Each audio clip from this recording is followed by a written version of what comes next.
tweet. Take a look at me now. You need to get some B-roll of you like walking around all wistful. Wait, what are we broadcast to? Twitch? Like brushing the grass with my hands. The tall Awesome weeds. Hardware. Staring off into the distance, but you're like 3 feet from a brick wall. No, he's just stupid. He's not introspective. Okay, I think we're live to both. Hello, everyone, and welcome. This is Awesome Hardware. This is episode 42, and this is side B, second half of the show. They're saying no sound. I don't know if that's no delayed. sound. No, yeah, there's. It says muted. You're muted. That might be delayed. No, nothing's muted. It's okay, we should be good. Sorry, just muted. Other people say they can hear us. No, people say we're they can fine. hear us. Just making sure. Audio. Maybe they wanted All right. us to mute. No sound. Shut up. Please. Hey, if you want to watch the show muted, we don't blame you at all. Yep. But anyway, this is, Pretty much again, like the second half of the show. So if you're watching this in the future on YouTube, then check out Kyle's half of the show, the first half, 42-A. It's on his channel, Awesome Sauce News Network, Awesome Sauce Network. This is episode 42. You still don't know the name of my channel? Because I want to tell people the URL. So Didn't they you get the misspell URL your correctly. name? No, on- I switched it so that it works. It'll redirect you if you go to it /Awesome does. Sauce Network. Oh, It'll- good. Yeah. like works Social it Club, out. where you spelled your name right, or was that no? That's that, Rockstar. We don't speak of that. Okay, Yes, that's sorry. That was just so I you didn't could- speak of That was just so that. you couldn't add me.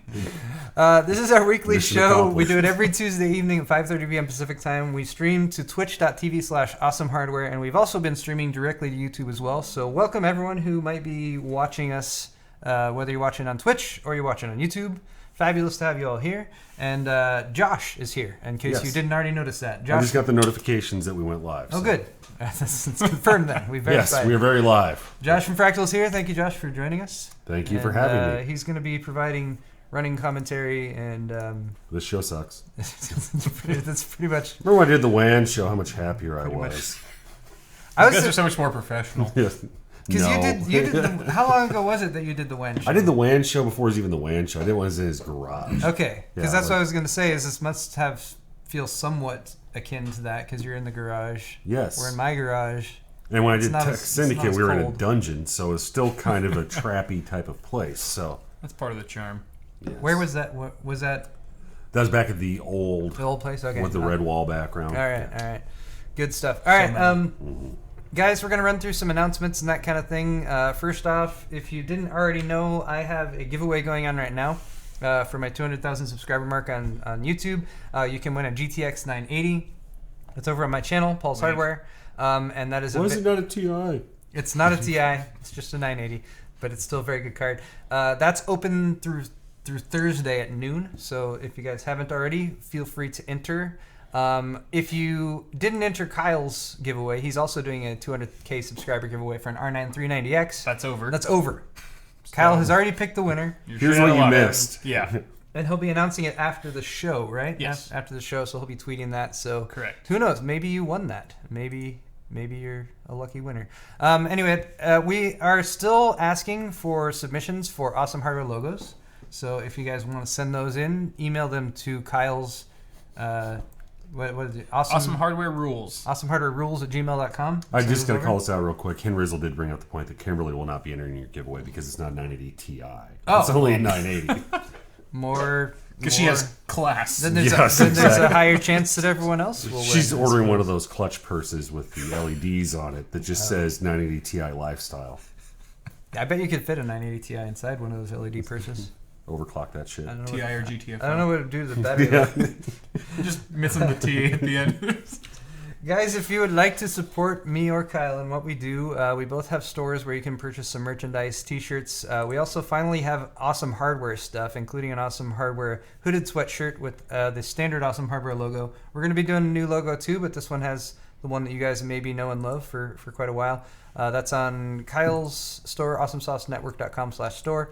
My store is store.paulshardware.net. I also have that hooded sweatshirt for sale. I also have some new stuff with my updated logo with the thumb screw on it and everything. So I've got some shirts and hoodies with that. With the threads going the right And way. I have some $12... No, they've corrected. The I know. threads have That's been what it says, fixed. going the Yes. correct way. Okay. Now. And I have some sale items that I'm clearing out some inventory. So some $12 shirts and some $25 hoodies if you guys are interested in those. There's only a few left. Very limited inventory, but check that out. And I still think you need to make your head into a thumb screw. I'm I'm just going to keep drilling you with that idea until you make it happen. Drilling me. Just keep with drilling you. With There's the a screw- soundbite that right screw there. idea. The trolls is watching. Yeah. Go ahead and Drilling you. soundbite. Drilling you. Drilling you. Okay, so Thanks, so Ethan. from now until Christmas, if you order stuff on Kyle or my store and you spend more than $50, use the code over50 on checkout and you'll get 10% off. It's a senior citizen discount. It's a discount for You senior. get a coupon for Denny's. You get a free Grand Slam or Moons Over my hammy. Ooh. We keep talking about food. You never go to Denny's. You end up at Denny's. Yeah, it's Not that it's one. something- The other against one. your It's something you default to. Yes. One last thing to mention is that if you guys are buying stuff for Christmas, and you're in the U.S. at least, if you purchase by the 18th, which is Friday, December 18th at noon. The 18th is on the 18th this year. 18th is on the 18th. If you order before noon, it will ship out on the 18th, and you should get it before Christmas. Okay, enough with the announcements. We are all done with that. Yay. Welcome. Real quick, one person, No. sorry, Yes. said need more zippers. I'm thinking we need to rock that shit back to the 80s. You need some like awesome hardware parachute pants. Parachute pants. I like the buttons, though. I like. You I can like. just like... I like Velcro. You need I a full denim Velcro's outfit. I want more Velcro. Denim in jacket, there. denim shirt, acid wash jeans. I think they were referring to the zippers on the thongs, though, that we're coming out with. I think that was... I thought that was just Velcro The thongs or are. bioadhesive. the thongs are in as some development. people call it. We're gonna be doing some real world use case scenario testing of the thongs at CES, I believe. Stress test. We're gonna stress test the thongs. I didn't want to know how those are benchmarked. Oh God, No. The decibel of the screams. This doesn't taste like candy. I've lost track of everything that's going on. Cheers. That's what I want to say. Cheers. Cheers. To all you guys. Cheers. Welcome to the show. Thanks for joining us. We didn't do a beer check during the first half of the show, but I'm drinking this Ballast Point Piper Down, which was recommended to me at Bevmo, and it's quite good so far. It Got is some a fat, no? Scottish ale. I've got some Fat Tire. Always a good choice. Solid drinking beer. Kyle's drinking Fat Tire. You've got some And I've mystery got liquid, right? Yes, I do. Very Josh is mysterious. drinking a roofie cocktail that I Yes, created for I- him earlier. Yeah. AKA ocean water. It smells like the ocean. I've completely closed the tab that had all my notes for the show in it. So Let's just wing this shit. Let's just do this. there's gonna be a fair amount of winging this shit on the Stuff on the set happened of the this show in week, and general. guess what? We don't give a flying. But news, the lower thirds there should indicate that we're gonna talk about some tech news here. So let's do that. It's always good when the hosts have to refer to what's on screen right now. Okay, yeah, that's what we're Oh, doing. that's charming. It's Oh, hey, cheers, Paul in chat.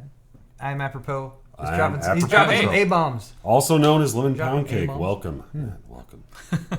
I'm jealous of your wife. She must eat some delicious food that you cook for her. I'm looking at all your photos on Twitter Oh, and I stuff. see. I see where you're going. I with see. that. That needed the tail end Yeah. explanation Yeah. there for a second. I had to wait till Kyle finished that sentence. I wish you'd drop an A-bomb on me, Paul. Maybe we should have flipped that whole sentence around. Okay. AMD made an announcement this week, or was that today? I think it was today. Which is still this week, so we're good. Yeah, it's still this week. GPUOpen is AMD's answer to NVIDIA's Gameworks. So there it is, indicated by this little icon here. Which looks very open. Here's an article by the famous Gordon Ung on PC World, and basically what this is kind of the answer or response or an alternative to NVIDIA's Gameworks. NVIDIA's Gameworks is the I don't know. I feel like NVIDIA's Gameworks, there's kind of two sides to the story. One is the side that NVIDIA would say was like, we do Gameworks and we work with game developers to make sure that the games when they launch are polished and everything works right and all that kind of stuff. At the same time, some people have accused NVIDIA Gameworks of being more exclusive and not perhaps working with the other side, AMD, so that sometimes you have walled off features where like you can only access this if you have an NVIDIA card or something like that. Yeah. So GPUOpen's going to be working fair on both teams? It's supposed to be more open, so that's usually the response that AMD has for NVIDIA when NVIDIA has closed standards like CUDA or something like that. AMD comes and says like, oh, we work with OpenCL and it's open and anyone can join in there and you don't have to pay licensing fees or that sort of thing. So from the principle of that, I stand behind them. Right. AMD, of course, has dealt with some difficulties lately when it comes to their market share with GPUs and all that kind of stuff. So they definitely have an uphill battle when it comes to adoption and stuff. But AMD is also an established company. They have the PlayStation 4 and the Xbox One. They work with game developers, and this is not something that's like brand new. I think this is something that they're kind of renaming and relaunching, I think, to some degree. I think the name GPUOpen is also like they're rubbing it in NVIDIA's face a little bit. Oh, definitely. Definitely. Which I think is cool. Well, and this is a mindset that's gone back for quite some time. Like back when, in between being a system integrator and doing what I do now, I did hardware reviews. And I was focusing a lot at the time on like 3D software and 3D applications. And, obviously NVIDIA had their 3D vision, which was very, I guess, proprietary, right? It was, their glasses, select monitors, you had to have the drivers, all that sort of stuff, certain games. And then AMD had AMD HD 3D, which was more of an open sort of platform. It could work with different things. It didn't have so many restrictions on it. And I remember when I was on a conference call with NVIDIA, I mentioned that they were more closed and proprietary, which they didn't like that terminology. They see it as more of, like you'd mentioned, a quality control thing. Like, we know what pieces go into this. We can control the experience that comes out of it, whereas AMD had kind of gone into more of like an adoption phase, right? Like more players, more options, more different ways to do it. I see it's been that way for a while. NVIDIA was like, that has nothing to do with money. We really is just about the QA and the quality. We think about the children. About money. Think about the children. Yeah, and I mean, if you want to, if I'll take NVIDIA's side just for the sake of argument here, and if you look at stuff like their development of G-Sync, which is a closed standard, it's NVIDIA exclusive, and you have to have a G-Sync monitor and NVIDIA graphics card, but they were able to bring the variable refresh rate technology. Your dog is tweeting. My dog. Your dog Nori, just tweeted that we're all wearing pants. I checked. Everyone go follow at Nori Hardware on Twitter. Not yet on Instagram, but soon. She'll have an Instagram account very soon, we're told. She's live editing the show as we speak. Yeah. Correction, or we were wearing pants. Yeah. That door's closed for a reason. She's been wrong before. I forget what I was talking about. Segue. Seamless. Let's make this shit seamless. NVIDIA was able to launch G-Sync far before, or a pretty significant period of time before AMD was able to come out with competing hardware, and the G-Sync experience is a good one. So there's that. Granted, you have to pay more money for it.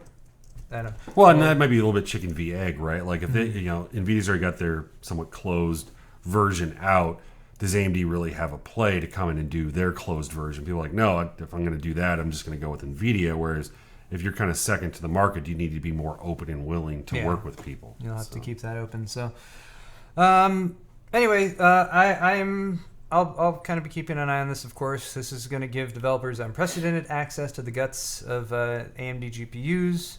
And the direct access to the GPU is something that, sorry, I got to scroll down in the article.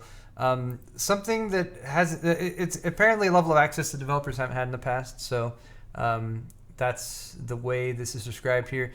AMD has similar bits and pieces in addition to packaging them up, is going one step further and opening them up, the inner workings of the register set of the GPU that enables developers to do neat tricks or get a performance boost, and is a stark contrast to the way game development is traditionally done. Anyway, so this is still pretty early. Again, this is just an announcement. They're not supposed to be kicking this off or launching it till 2016 sometime, but something to keep up with. Anyway. Sweet. Indeed. GG AMD. Let's move on to the next story, which is douche. This guy again? This guy. Douche So we talked a few weeks ago about the Wu-Tang Clan, and did he buy it? Yeah, we talked about the Wu-Tang Clan and their album that they came out with, Shaolin, or what is it called? Could this album have been bought by a more perfect person? Go ahead. Yeah. So yeah, Once Upon a Time in Shaolin is a Wu-Tang album that they made that nobody has had access to. And instead of distributing it, they decided to make one copy and sell one copy to the highest bidder. And then that person would get access to the music. They could not resell it. They could play it for people, but for 88 years it's basically locked down and no one else can view it. There was a Kickstarter that people tried to fund to buy it, but that failed. And then basically it was bought by this D-bag, Martin Shkreli. Needs to buy a vowel in that who last has trolled the world with his purchase of exclusive Wu-Tang album. Now, if you guys don't know who this guy is, dirtbag. he's a pharmaceutical guy. he is fairly notorious even within the pharmaceutical industry, which I think is quite an accomplishment in itself. You got to try for that. Yeah, but he, for instance, has been dubbed the most hated man in America by the BBC because he price gouged AIDS patients and kids with kidney disease. He is a hedge fund manager turned comic book villain, and he took. I think he took that. He bought the rights to that medicine, and then they jacked up the price on it 7,000%. Yeah, just some ridiculous amount. His excuse is like, "Oh, we're doing that so that we can invest money in research or whatever." But this guy. Lord Farm Douche. It's like someone asked him, point at the biggest douche in the world right here. By anyone's estimation, is just a massive D-bag. He does live streaming. I actually tuned into his live streaming when I first pulled up the story because it was like, hey, he's like teasing that on his Twitch live stream he might play the album. But then I went there and like he does live streams and he talks about like stocks and all that kind of crap. And he's not going to do it. He's just doing it to try to get more attention to himself, which is stupid. I feel bad talking about him, but my apologies to anyone. And I remember when we brought up the story of the Shaolin album last week before it had been purchased. Yeah. I remember it was like, okay, the only person, if they're not like a super nerd that's just like planning on sharing it with everyone as soon as they get it, then it's going to be like some really rich prick who just wants it to show off at whatever parties he hosts in his fancy pants mansion, and everything I said that week applies to this guy. Yeah. It's like perfect. It's exactly like it's already written in stone. Yes. Now Wu-Tang, for their part, has definitely expressed some some second thoughts about how this all went down. Oh shit! They did not Didn't think of that. They did not know who he was when they were going through the finalization of the deal and whatever that they had to do as a $2 million deal. So I'm sure there was because they don't have to deal with farm; they just smoke weed. Yeah. But since then they've kind of been like, actually, this guy's a dickhole. But there is a way out. They should release an album of them covering the first album. Because that would skirt the contract. Well, here's the thing. Here's a funny thing from the contract. It's like higher fidelity and shit. Yeah, exactly. I really wanted to point this out. This was tweeted earlier this week. Forget the $2 million. This is easily the most interesting part of the whole deal between. I think Wu-Tang. I've seen this part. All right, so. Although the buying party may release the album for free or play at listening parties during that time, the buying party also agrees that at any time during the stipulated 88-year period, the seller may legally plan and attempt, the seller being Wu-Tang, plan and attempt to execute one heist or caper to steal back the Once Upon a Time in Shaolin album, which, if successful, would return all ownership rights to the seller. Wow. Said heist or caper could only be undertaken by currently active members of the Wu-Tang Clan and or actor Bill Murray. With no legal repercussions, right? That's amazing. So Wu-Tang and Bill Murray team up on this shit versus the world, and like we saw what happened in Caddyshack. There's going to be some explosions. Oh yeah, I mean, if you saw what he did with the Gophers, so this is already this was earlier this week, and this is already expanded beyond this. Here's a Billboard article. Someone has already written a script for the Wu-Tang Clan / Bill Murray heist movie. Better than half the crap that's coming out this year. Yeah. That's brilliant. Get on that, Josh. Need a producer. A dedicated Wu-Tang fan named Jordan Vandina has penned a script to try to make that happen. His version of the story: a successful heist is necessary to stop Donald Trump from becoming president. Kim Jong-un, Michael Jordan, and Justin Bieber make appearances. Morgan Freeman narrates. The script should pop up here, but I'm just sitting here drinking some tea. I would see that movie. Hell yeah. Wu-Tang Clan and Bill Murray infiltrate the mansion of some douchebag and steal the album back. Morgan Freeman narrates.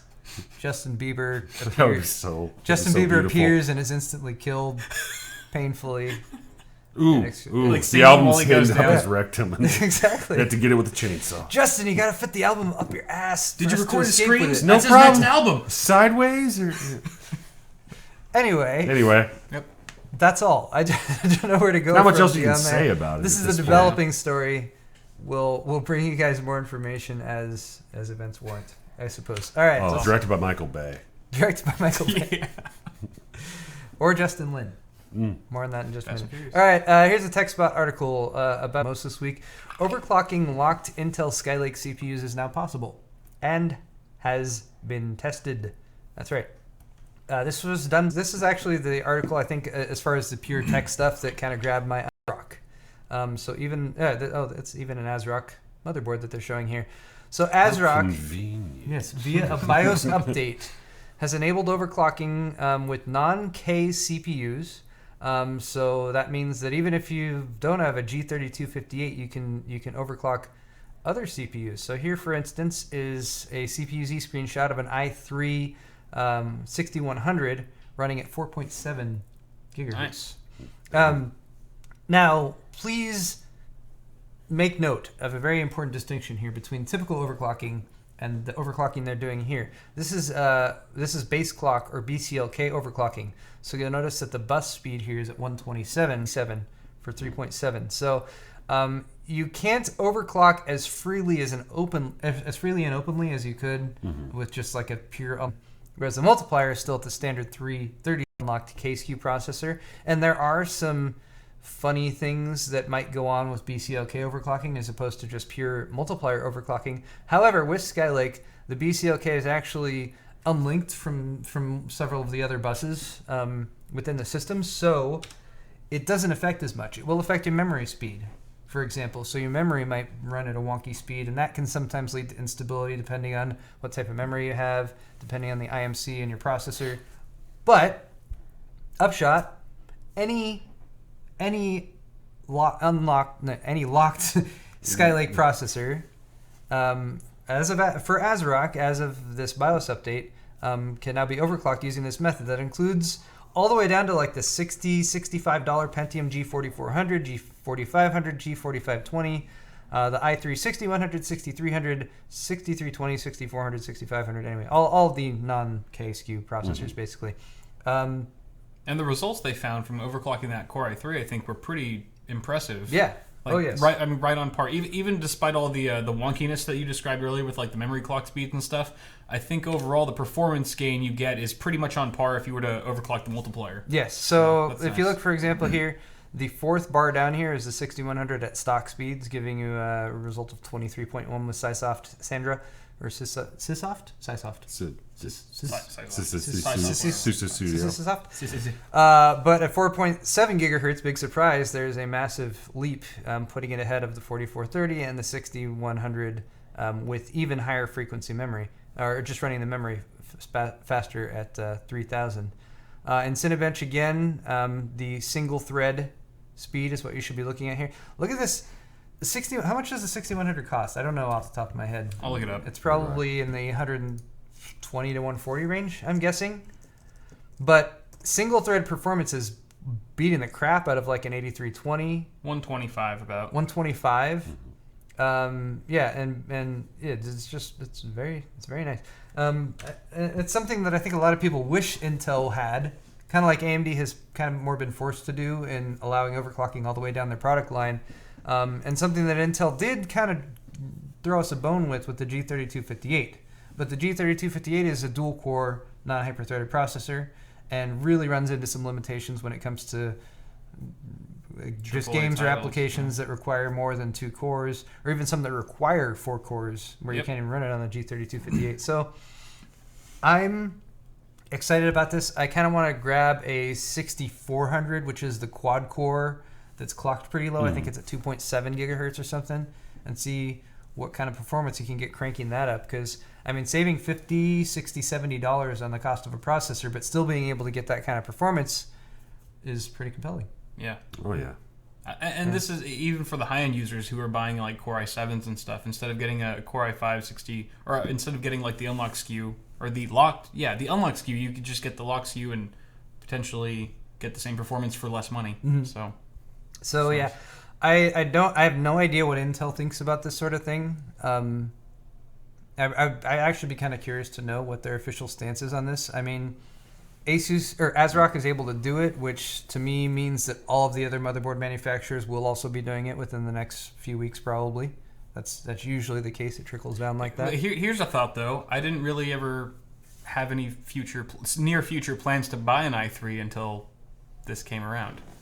So maybe, maybe this could be resurgence in the lower market. Perhaps Intel sees it as something of a bit of a bargaining chip for people who are looking for a lot of bang for the buck. Josh looks bored. Sit here like this. Josh, well, it's because you don't get excited about overclocking non-overclocked processors. What's wrong with you? No, I'm not into GPUs like that. Oh. All right, well, that's not good. No, I mean, I think that, obviously we've seen stuff like this before where all of a sudden you find that sweet spot, right? And it's like there's a surge or a run on that level of processor. So, obviously there's stuff Intel could do about it, but if it's moving product, right? Why would they? Yeah. So that's true. Anyway, we'll keep an eye on this, and I'm sure there's going to be lots of people grabbing these and kind of trying them out and seeing what kind of performance you can get. We're cute. we are so cute. I just So watched the cute. part where he put his head on my So shoulder. cute. We're cute. Oh my god. Here, I'll All right. make you feel loved. Oh my god. No, see, that looks forced. So soft. Gee, Paul, I love you so much. You're so soft. My shoulders Talk are to me naturally in your- jagged and not as comfortable as Kyle's. Jagged. Yeah, Those spikes I had surgically implanted to take down Haven't terrorists. you played Deus Ex? Sorry. play World of Warcraft. They have these like There you go. shoulder coverings. Anyway, I'm getting too far off topic. Let's move on to our next topic. Dear God, brace This yourselves. one right here. What's I wanted to bring this up as a Star Trek fan. And I don't know if you guys have seen this, but this is the Star Trek Beyond trailer, which was posted yesterday. And if you guys haven't watched this, I'm going to play a little bit of it here, but you're not going to be able to hear the audio. Note the like to dislike ratio for a AAA. That gives you an indication. For a AAA movie here, or like a top tier movie from Paramount with an established series behind it. This is a pretty substantial amount of dislikes. This is worse than Strong the franchise, yeah. second Batman versus Superman trailer. Where Batman's Ben Affleck. So if you watch this preview, the whole thing is backed by Sabotage by the Beastie Boys, which is a song that I like. But for this Until movie, I heard it here. But I don't like it, and I even liked it in the context of the first Star Trek reboot. I feel like it was well used in there, along with some Nokia product placement, which I thought was weird. I don't know how I remember that. they're making a comeback, I swear. But yeah, this one is just, it's so like action punching, like one-liners and I don't know, there seems to be a lack of substance, I think, is what came from a lot of people. And Quick, cash in on the franchise. yeah, part of the reason might be or what some people are pointing the finger at here, which I feel like comes up at some point. This movie is produced by J.J. Abrams, but you might also know he's been working on Star Wars. So it's actually directed by Justin Lin, which is shown really briefly early in. Probably For a reason. intentionally. Yep. Probably. Justin Lin, director of Fast and Furious, and like for just That was Fast and Furious. How Which quickly they gives you an showed that. indication of what's going on here. Yes. To me, it almost reeks like they're trying to make the movie appeal to a wider audience. Like Star Trek is seen as too geeky, so they're like, hey, let's spice it up and make it young. It's and the new hip. Star Trek, yeah. Yeah. It's all edgy and shit. Like I was saying, it looks like the trailer for like a new TV series on the CW. Yeah, it's just Where it's a bunch of teeny boppers. I think there's actually a NOS bottle in the Enterprise now. Warp speed is like, they slam some Red Bull and then that's how that shit works. the villain's Vin Diesel. They fucking hit a Brody going around the planet. Drift that Paul shit. Walker, no. Vin Diesel comes up. He's like, I need a 10-second starship. All he does is That look means- pissed off the whole time. Yeah, he Like, looks pissed. where's the bathroom? All right. Show of hands here. Who likes the Fast and the Furious franchise? We should delineate that. Who did? Who did? Like earlier on. Yeah. I mean, Earlier on. The first last one was kind of cool. crap. I mean, the last Okay. one was so hoked out. I haven't even seen the recent ones, So but earlier, yeah, I did. Okay. the first one I liked, and then everything after that I was just like, eh. I've always really, really disliked the Fast and Furious franchise. Part of it is probably because I'm not a big car person, and You're a small car person. yeah, I won't. I would say I'm more of a small car person. Well, Like a smart for two. Yeah. I won't go into the history of why I'm not a big car person and everything. I'll save that for a future episode. But like, I've never been a big car person, and I felt like Fast and the Furious was like explosions, action, and car porn. And But even still, it made sense in the context of that movie. This seems Yes. pulled so far out of its normal realm. okay, if you want me to dive deeper for my critique of Fast and the Furious, the original Fast and Furious was Point Break. Point Break was also ripped off from a lot of other movies. Well, you know they're re-releasing Point Break? Yeah, it's terrible. Yeah. totally So, rip off the original. I saw the original Fast and Furious. I immediately hated it. I immediately went on rants with people about Point Break, and How unlike you. I actually kind of liked Point Break. Anyway, all right. So let's not be this about me hating Fast and the Furious, but I wanted to at least communicate my. But I was disdain surprised for when that. you showed this trailer to me right before we started streaming and stuff today. Was how they're trying to appeal with humor as opposed to like the drama or the action too. I mean, obviously there's action, but it seems like they're just. All the lines they say, like you said, they're one-liners, and it's like they're like haha, like kind of funny, but not really. Pause for funny. effect. Yeah. Where it's like this isn't the Star Trek, even for the reboot that we're familiar with, really. And I feel like for a trailer like this, when you're talking about Star Trek or Star Wars, the trailer should give you goosebumps and not make you go, haha, that was kind of a lame joke.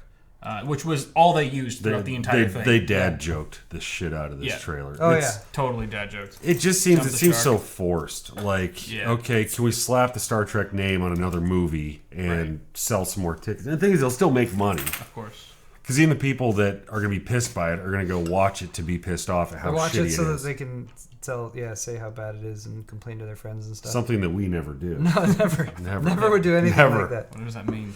I don't know. So yeah, I heard some rumblings about this. I actually didn't watch this trailer until earlier today, but I immediately saw what people were saying about it. And again, this is a trailer.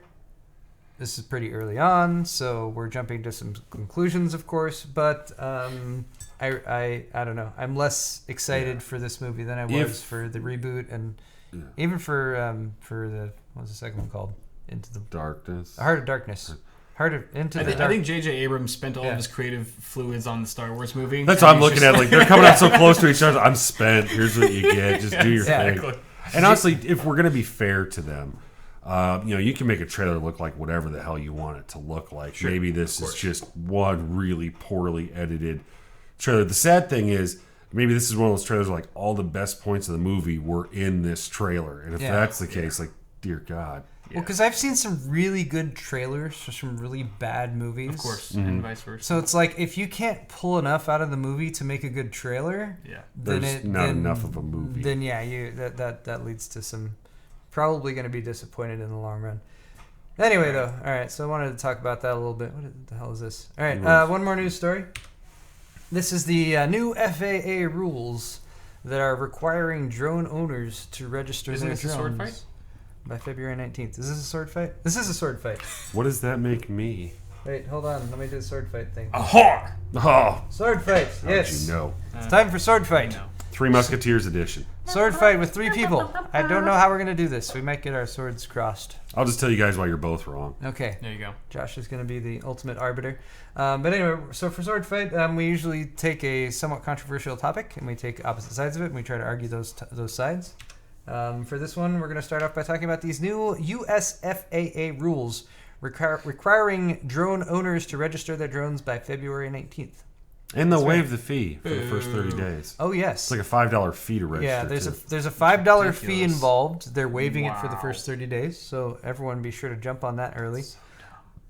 Any drone owners who are 13 years of age or older are required to register, and if you're under 13 years of age, you're not out of the requirements. Yeah. Your parents need to. First thing I thought was there's going to be a bunch of 6-year-olds owning pretty high-end drones. If all the dads are like, no, it's my kids. No, totally. I don't It's like it's playing with derby card. Exactly. Didn't touch Just blame the kids. They do that all the time. Failure to register can result in a hefty penalty. Civil fines of up to $27,500. Wow.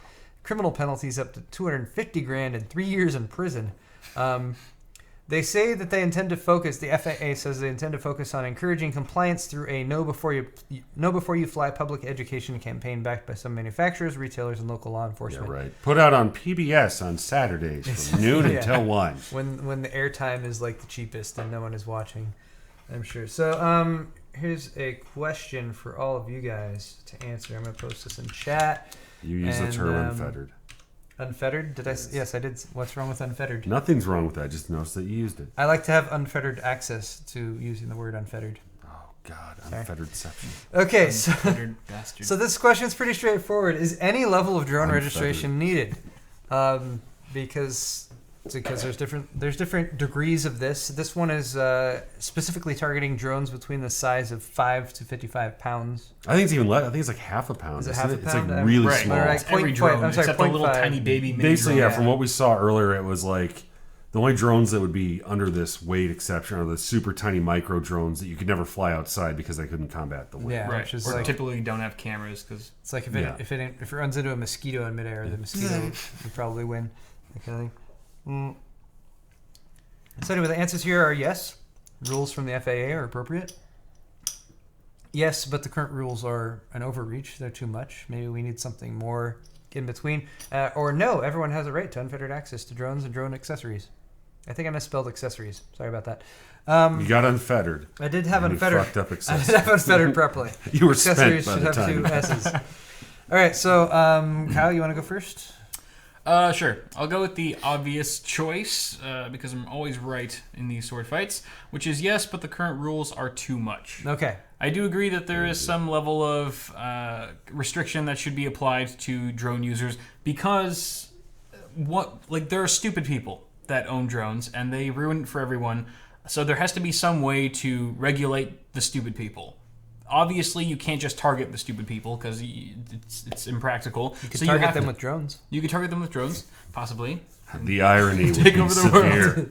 world. But essentially, one bad apple ruins the bunch, right? So, of course, we have to do this. It's like gun control. It's like, Josh and I were briefly talking about this. But I think the degree that they're taking it to is a bit far. I don't know why they would have to charge $5. I mean, even if they're giving you a 30-day grace period or whatever to actually register your drone, if it's like they're trying to make it accessible and they want everyone to hop on board, I don't know why there has to be, Because they have to pay for all the people they're going to have to hire to track this shit. yeah, exactly. So it's like eating up more resources and it just seems impractical. The fine, I think, is pretty outrageous for not registering. I mean, maybe that's appropriate if you're doing stupid shit with a drone and you get caught or whatever, then yeah, 3 years in prison for sure. But just not registering your drone, like let's say some dude accidentally forgets, whatever the circumstance, I think that's pretty harsh with a $27,000 fine involved. I mean, I don't know. I think they're taking it too far. I think what it is it's kind of like they're amping it up to almost be a scare tactic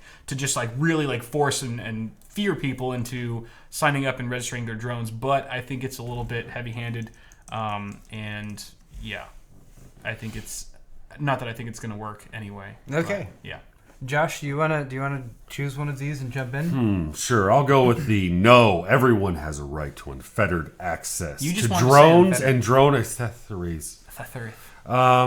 Here's my thought. First off, how are they defining a drone? Is it a remote piloted vehicle? Does it have to have some level of autonomy? What's the difference in their definition between a drone and a radio-controlled airplane, which those have been around for years? There are already restrictions to a certain degree with those. You can't fly them within, airspace of an airport, things like that. I feel that it's just too much the government registration but honestly though, I think that if I'm taking this angle on it, I'm going to fight the part of like, how do they define it? It doesn't need to be this restrictive at all. It's way too restrictive. I mean, half a pound, that's basically everything that's out there. Maybe I'll even go conspiracy theory. Okay, we got Amazon lobbyists trying to free up the freaking airspace for their drones to come in and deliver products. It just, honestly, it's way too much overreach. I can understand the reasoning behind it, but they've gone way too far. So that's my patent answer. Not what I truly believe, but that's the stance I took. God damn it. That's right. And Paul, before you go on with yours, Okay. Comrade Bunny in chat, if you click on his link, I think it's pretty amazing what he's showing here. Oh, the drone, the net drones? Yes. So he's saying the Japanese have this already figured out, and it's pretty awesome. What are you doing? You tweeting? Yeah, I'm tweeting. You tweet fanatic. I Sorry. thought you'd be present in our conversation. So I did see this. Oh, The, yeah. the Japanese are using. Oh, so. Yeah, net drone. It's actually catching a civilian drone in midair. which So I think the is- Japanese are using larger drones to capture smaller drones. Right. With big nets. I feel like that's pretty badass. I'm waiting for like a big whale-sized drone to come in and capture them both. Is it a bigger drone that comes in and scoops them all up, or something like that? Yeah. I think that's pretty we fascinating. should just do that. Let's do that. All right. So wait, which one am I arguing? You would have to here? go, yes, the rules the FAA. The FAA rules the FAA made up are appropriate. All right. So here's why both of you guys are wrong. The drones are dangerous. Okay, drones can be used for nefarious purposes, and we've already seen them used to block aircraft when they're like trying to fight fires. We've already seen drones popping up everywhere when there's events like high-speed chases or something like that, or even stuff that happened recently here in Southern California, which I don't want to dive into. But I think what this really is about is personal culpability, personal responsibility, and forcing people to register their drones, even though the repercussions might seem steep as far as the fines and everything that they do. Look at the fines that you get for like running a stop sign or something like that. Fairly minimal things. Or killing a person. Yeah, killing a person. It's like really, really hefty fines you get for something like that. Why not kill someone? Yeah, I can afford it. But they set these high fines as a deterrent to people because it's like, wow, that's a pretty big, steep, fee that I'll have to pay if I do something like that. I think that the FAA in this circumstance is just trying to go about their job. They're trying to do their duty to protect the citizens of the United States from improper drone use. And without rules and regulations such as these, then we'll have drones everywhere. Well, counterpoint, I say that no, we You're don't not need allowed these to be rules. counterpoint. Yes, I am. I'm the guest. I can do whatever Okay. the hell I He's want. the guest. All right. The other aspect would also be it's like these rules will enforce nothing. Like, how are they going to police this? It's only going to be after something has already happened, right? There's no active kill switch on the drone. There's nothing they can do to prevent drone issues from happening. It's just once you do it, hey, $27,000 fine. I feel like it's more like after the fact. So let's say there's a fire or something and people are flying drones up to get aerial footage of the fire to post on YouTube or something like that. And, you're not supposed to do that, or, sensible people shouldn't do that because, you can't fly planes in to do. This is something that we experienced a lot over the summer when it was really hot. But if you were flying your drone up there, you might think to yourself, if it's not registered, I'll fly it up there, I'll get some footage. If the drone crashes or falls or something like that happens, I'm just going to book it and, maybe I lost my drone, but, I'm okay. Whereas if the drone's registered and there's a serial number on it or something like that, something identifiable, and you fly it somewhere you shouldn't, and then it gets shot down or it gets caught by a Japanese larger drone with a net or something like that, then they can trace that drone back to you and say, specifically you, because this drone is registered to you, we're doing this in an area where you shouldn't, and then they can come back and do whatever is necessary. But see, what's crazy though is that only applies to people who are actually in the system, that are using the system. Because doesn't this also create like this underground black market now for drones? Like where you go on eBay or you go on, Craigslist and you buy like a registered drone to a fake or, a fake person. And then now you can have free range. You can do whatever the fuck you want and no one can ever trace it back to you. Or so you just don't register. Because don't register. They give you the steep fine for not registering. Right. It's like, then how the hell are they going to know it was yours to come after you because you never registered it, right? Unless they're getting to the point where it's like firearms and there's like a background check and the store has to register your drone to you. Yeah. In which case, fine, do everything at checkout and piss everybody else off in or line. pay a kid, like an 18-year-old, like $100 to buy a drone for you. And yeah, and this is going to become like, my drone was stolen last week. Yeah, exactly. Oh, yeah. Yep. So. I mean, how easy of an excuse would that be? It's like, my drone crashed, I couldn't find it, so I still got the remote, but somebody else could just, hop the frequency and run it. Okay. Yeah. I don't have the energy to argue further, but also because you're wrong. Yeah, we wear you down. You're wrong. Too. It's also because I tend to agree more with the points that you guys took. So let's see what people thought. Wow, we actually pretty even split. I'm surprised as many people said yes, the rules are appropriate. You guys must have been in circumstances where drones caused you great trauma. I think the reality of it is there are idiots out there fucking it up for everybody. Like what happens with everything? There's morons out there, and those aren't the responsible drone owners. Those aren't the people that are going to go out there and buy some sweet ass drone and they're in it for the hobby. It's like your idiot neighbor who wants to do stupid shit and then crashes it into your pool party or And that kind of creates the face of Yeah, how those are the people headlines. perceive Yeah. drone users. Oh, every drone user is like a fucking reckless teen because this and this happened. No one ever like reports on the stories of look at how responsible this drone user was, because if you're responsible, then no one's gonna give a shit. Or It's no one's not gonna see newsworthy. it. Exactly. Like, there's a guy with a drone out there who just uses it to help old women across the street. Yeah, Like right. that's all that they do with that drone. And does the media report on them? No. Because of the anti-drone lobby. But you know what we need? We need the NDA, the National Drone Association, I'm very familiar with NDAs. to have a strong lobbying influence with our Congress to prevent any of these drone laws from going through. Well, and if you think becoming about law. it, like I wonder how much of this is like it's going to lack lobbying because the drone market's pretty fractured, right? Much of smaller startup type companies, especially now. There's no, I mean, the big guys are all like what Boeing, Raytheon. They've been doing government contracts on the commercial space. None of those guys have the money to lobby this type of thing. Yeah. There's no like collective face. that I'm aware of the drone community that's large enough to represent a unified front. So you're right, Josh. I agree that drone legislation should be written into the Constitution so that we all have a constitutional right to access to drones. Bingo. Amendment 97. Okay, we're gonna leave. We're gonna leave the potential correlation at that and move on to the next topic before we get ourselves in trouble. All right, here's an article that was posted earlier this week by Jason Evangelo, he writes for lots of different. I don't know who he writes for these days. He writes Forbes is one of them. Forbes is one of them. Yes. This is a cliffski.com article, I suppose, from the UK. It's titled, "Hi, I'm from the games industry. Governments, please stop us." And this article is written by a game developer who intentionally and specifically at the very beginning of the article says that the things that they don't do, we don't make free-to-play games. We don't have microtransactions. He also says that he is a capitalist, much like Josh. He likes making money. You wear a sport coat, you're a capitalist. Exactly. You play GTA 5, you're a capitalist. He's not a big fan of government regulation. I'm a get rid of red tape kind of guy. I actually oppose tax breaks for game development, and I'm not a friend of regulation, but nevertheless, he's specifically talking. Well, he talks about Star Citizen a bit. Star Citizen being a space game made by someone who made space games years ago and crowdfunded the money to make this one. The game is way behind schedule. It's not finished yet. They just passed $100 million in funds raised. And they do this because the individual ships in Star Citizen are for sale. And even though you can't buy the game and just play the game straight up right now, you can buy ships for it as much as you want to. So he goes on to sort of talk about some of the other online games that are out there. Star Citizen is a much more legitimate one from our perspective as far as it's an actual like PC game with, I mean, theoretically, of course, if it launches.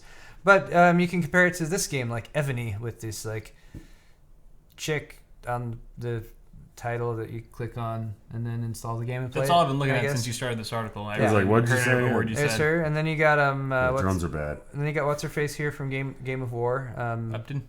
Kate Upton, who did the Game of War thing, which cost $40 million, by the way. That ad? Did you know that ad campaign with Kate Upton cost... But see who they shifted to? Like Mariah Carey. That's like a second string. When Kate Upton decided to go the other way. But they say Game of War makes a lot of money. The ad campaign cost them $40 million, but who cares when you make over $1 million per freaking day? Well, and that's just it. It's like they wouldn't spend that much if they didn't see a return on it. So that gives you an idea. Yes. Yeah. So, and we've all seen that ad, so clearly it's working. Yeah. Basically because of the gameplay. We like the gameplay. Yeah, exactly. I might have paused that ad a few times. I'm into the universe. Yes. So, big block of text here. Example of a game achievements page. And basically what he wraps up by saying is that game makers right now, particularly the game makers who are making games that are widely played on platforms like mobile devices, which are easily accessible by lots of people, and they go about getting more people to play their games by doing stuff like massive ad campaigns with Kate Upton, but also that they use techniques to get people to play the games, continue playing the games, and also invest in... Big techniques, usually. It's large, two big huge, massive tracks of techniques. In your face. Yes, to get people to play the game, but also to continue playing the game and also invest in microtransactions. And one of the things that's in research that they've discovered about these games is not necessarily that lots of people buying little things here and there is what makes these games money. It's people who have addictive tendencies. One guy dropping 1,000 on people who are into gambling, who see something like this page right here with all of these achievements on it, who have OCD or something like that, who's like, I need to fill out every one of these needs to be done or something like that. Just shell out however much money you need until it's all done. You could call it much like maybe buying a shark card to get a yacht on GTA which I would 5. Never consider. None of us, we're not going to do that. Why would I wouldn't do that at all. Anyway, I digress. Yacht's pretty nice. Yeah. Okay, so anyway, how does this all tie back into a sword fight argument? Well, let's go ahead and go over and talk about the actual straw poll here, which let me post this in chat for you guys, which is, should the government step in? That's kind of what the article is suggesting, as you might have noticed from the title, which is like, hey, government, you step in to handle certain things that has been shown to be detrimental to people, such as gambling, which is regulated. Yep. and I think rightly so, I think government regulation is necessary in some places. Should government step in to prevent this type of thing from happening? Predatory, microtransaction-based gaming practices. Should this just be stopped?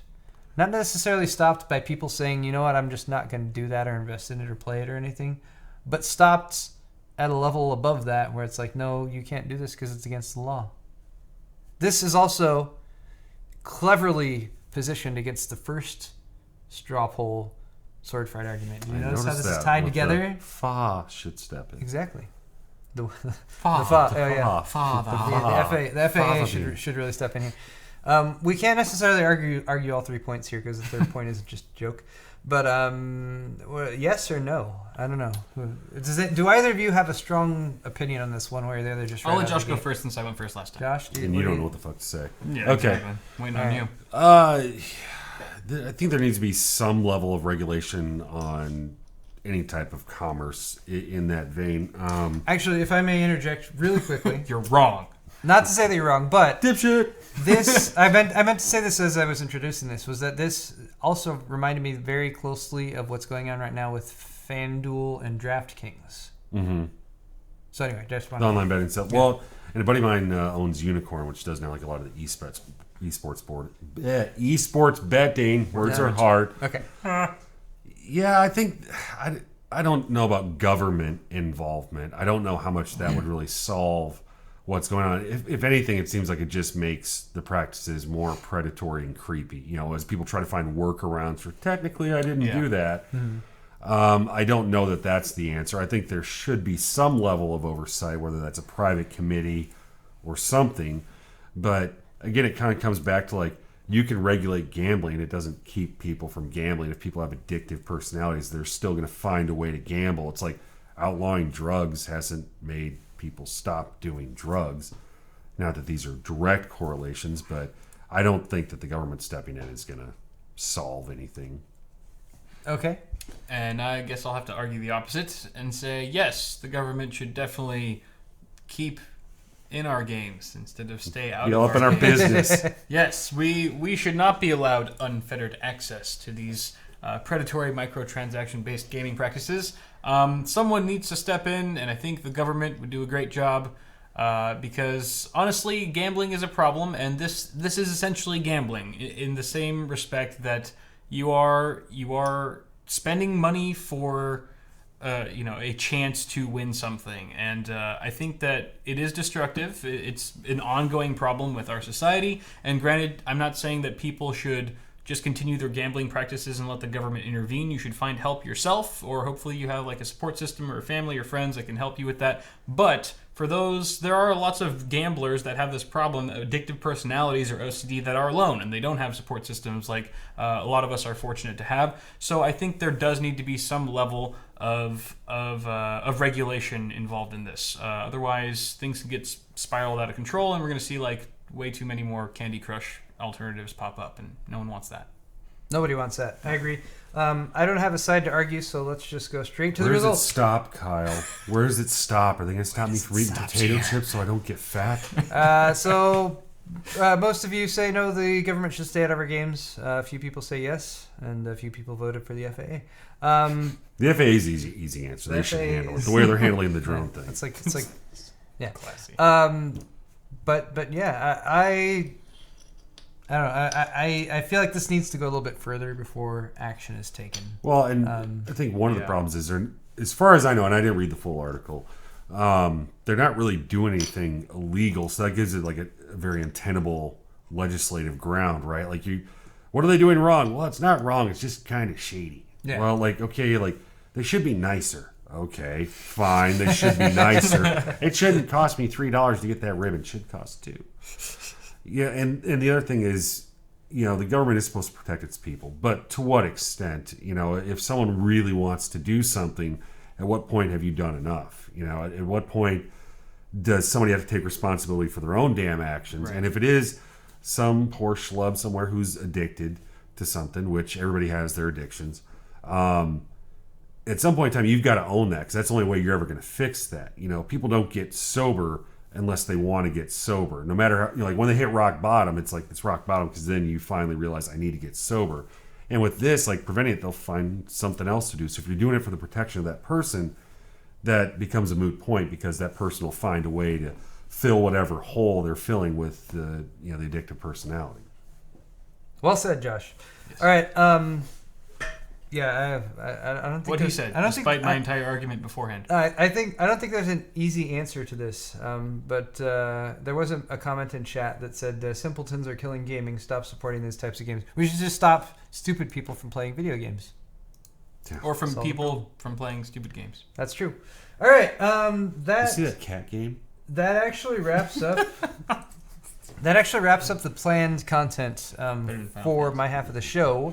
But we are going to open it up for some questions right now. So we're in the Q&A section. Post them in chat. So if you don't get more homework questions. If a train leaves Detroit at 6 like p.m. basic math, algebra stuff. 65 miles an hour. It's because we would not help at all with that kind of thing. Is that a green train or maglev or old coal destroying the environment, you socialist pig? Turnip. Oh. I like those maglev trains. All right. I'm being fed lines from a van. Oh, that's the one that thought I looked like an FBI agent. Like, man, the FBI has gone downhill. Just every 5 minutes you touch. Let's get a guy that blends in nowhere. What did you have for breakfast? I had oatmeal and coffee. I had room service. Granola bar. Okay. What? I don't see any other questions. All right. We're done. Bye. We want to eat. Anyone going to PAX East? Oh. Asks Firehawk. That's a good question. I am not currently planning to go to PAX East. I'm not either. When is PAX East this year? Last year it was like Easter. The week after CES. And I was they always have them scheduled like shit. Because before that it was always like one would be like on Easter and the other would be like a Memorial Day weekend. Yeah. Plus there's PAX South this year too, right? Austin? Is that right? Or is it DreamHack? Oh, is it Austin? Whoa. Is it Austin or San Antonio? I can't remember. I clicked on Q&A, but it apparently it's Tech of the Day After Tomorrow there, Kyle. So you need to eat your ice cream cone.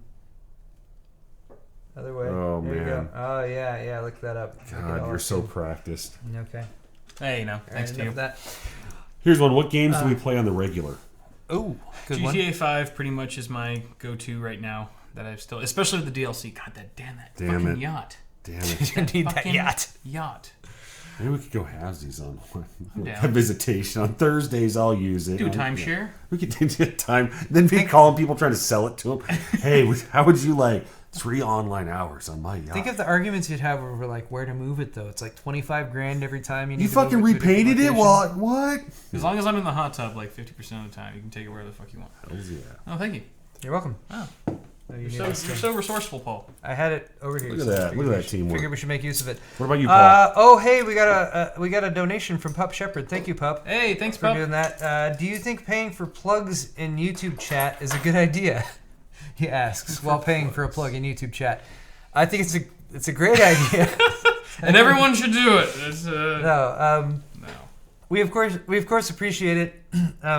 When that happens, but that's definitely not necessary. My mind is telling me no. Looks like Dom asked, where's the Node 202, Josh? It's at Newegg and NCIX. They have stock now. They've had it for about a week. If you go to either one of those sites, search Node 202, they'll have it. If you're outside the U.S., it's getting to market as quickly as possible. I don't control that, so they should be showing up soon. Why would you do that to us, Josh? Just to piss you off. Why would you even You did that on purpose, didn't you? Yeah. Mm-hmm. I'm creating demand. And then I'm going to jack the price 7,000% and buy a Wu-Tang Clan. Just share it with me. HJO Tech. Also, toss a donation in chat. Thank you so much. I believe that's Hen Rizzle. Is that Hen Rizzle? Yeah, that's his YouTube channel. HJO Tech. Rizzle. Oh, thank you, Hen Rizzle. He said he's pre-ordering his awesome hardware thong. Pre-order. Nice. Should you advise him against that? No. Conflicted. We only provide top tier products through our stores. Top tier. It's all the best. Only the best stuff. What are your religious beliefs? I don't want to answer that. God, I don't know. Favorite stress test. There's a shitstorm waiting to happen.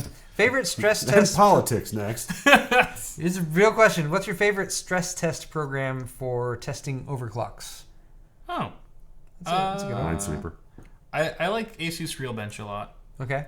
I think it's a pretty fair program. It doesn't crank up the voltage unwantingly, so like Prime 95 does. Yes. And it's a very realistic test as well. Asus Real Bench is a good one.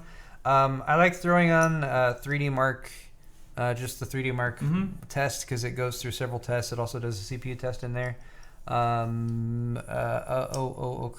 I'm gonna forget what this is. I can't remember the name right now. He's asking for CPU, right? Yeah. CPU? Or just in general. What is the software suite that I use? Ada64. Ada64. Yeah. Ada64 burn-in test when it comes to like full system burn-in test, I think is one of the best ones because it maxes out memory and CPU and a lot of the other stuff in the system. I got 2 questions. Does a great job. Yep. Okay, one person asked if the new Corsair, their small form factor liquid cooler, will work in the Node 202. Oh. I do not believe so. I haven't seen the exact dimensions on that, but it looks like it'd probably be too tall. Yeah. If you go to our website, it has the height restrictions in there, which I believe is 56 millimeters in height, and I'm pretty sure that thing is bigger. Yeah. Second question, someone asked, when are we going to renew our contract with Mega Mammoth so we can get some more cases into Brazil?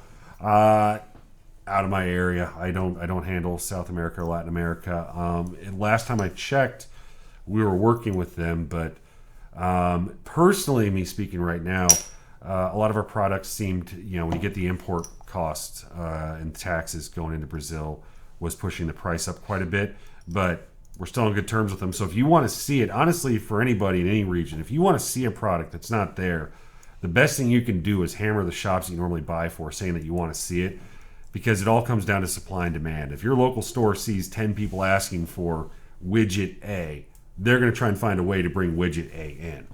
So if they have a demonstrated demand, they're going to try and supply that demand, and then they're going to come to us or whoever you're looking to get the product from. So that's honestly the best way you can do it is just, I guess, I don't want to call it activism, but, go to the people that you buy stuff from and tell them what you want to buy.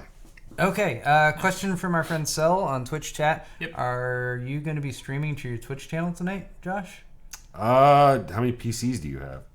You have quite a few. I have a few. I don't know. We're going to go to dinner and then we're going to figure out all that stuff. If there's a way, yes. If not, then no. So. We'll have to share. Are you accepting reseller applications? Me personally, since I don't sell anything, I personally am not. The best way to start that conversation, if you do want to go that route, sales@fractal-design.com, or go through our website, contact us, fill out your country information, everything. They'll route you to the right people that handle that, and they could work out the particulars with you. It's more than I can really go over here, but the team would be happy to talk to you and find out what you're looking for. Okay.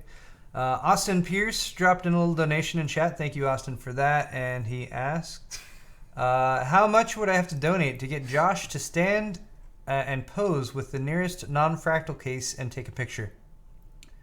Probably more than $1. Yeah. Well, yeah. I'm guessing. Well, and I don't want to take your money like that. That's true. That is true. I think the nearest non-fractal case is probably the N2 Pro back there, which has been slowly stripped of parts over time, actually. Well, and to be fair, people always expect me to hate on other companies' cases. It's like there's a few companies I don't care for. That's me personally, and it's probably not the ones everyone's thinking of. But more than anything, it's like I'm also the VP of marketing. So yeah, as much as I want to be explaining that on Monday morning, like why am I pimping out somebody else's case? Because again, internet and out of context are synonymous. So there you go. I feel like you share a mentality with George from Corsair when it comes to that, where it's like whom I've actually never ever met. Really? Yeah, we've never met. Wow. Well, he's somebody from Corsair I have a lot of respect for. He tells it like it is. He's very upfront with stuff. And he'll talk on other people's cases, and he'll give credit where credit's due when it's necessary. So I feel like being a fanboy of yourself is kind of douchey these days. Well, it's so visible, right? Like if you try and act like you're the only game in town, and when I'm streaming or stuff like that, and people like some are trolling me like, "Hey, I'm looking to get in the Corsair, blah blah blah. What do you think about that?" Like, good if that's what works for you. I mean, I can't make you like my case, and honestly, there's situations where maybe our case isn't the best fit for what you want to do.